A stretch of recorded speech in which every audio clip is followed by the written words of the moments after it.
Aunty అన్నీ లేదా? లేదు, వాళ్ళ పప్పతో బయటికి వెళ్ళింది. అంకుల్ మీకు కొత్త ఫోన్ కొనిచ్చారా? ఆంటీ అంతా మెరిసిపోతుంది. అవునమ్మా, ఇది కొత్త ఫోన్ కొనిచ్చాడు అంకుల్ నాకు. బాగుందా? బాగుంది ఆంటీ. ఆంటీ మీరు ఫేస్బుక్ వాడతారా? నేను ఫేస్ కి పౌడర్ తప్ప ఏది వాడినమ్మా. అది కాదు ఆంటీ, ఫేస్బుక్ లో ఫోటోలు కూడా పెట్టరా? మేము ఏ బుక్ లో పెట్టమమ్మా, మాకు ఫోటోలు తీసిన ఆయన ఆల్బమ్ లో పెట్టిస్తాడు. అది కాదు ఆంటీ, మీరు ఇన్స్టాగ్రామ్ లో ఫేస్బుక్ లో ఫాలో చేసి లైక్ కొట్టి షేర్ చేయరా? ఏం మాట్లాడుతున్నావు నువ్వు?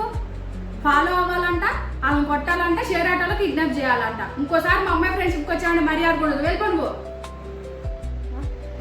కాదంటీ, అది లైక్ కొట్టడం షేర్ చేయడం. ఇలాగే మాట అంటే వెళ్ళు, నడు. ఇంకోసారి మా అమ్మాయి వైపు రావాలి, అప్పుడు చెప్తాం. అంటే ఎంత మంచి ఫోన్ కొనుక్కున్నా కానీ ఏం తెలియదు. ఏం తెలియకుండా ఎంత ఫోన్ కొనుక్కుంటారు దేనికో.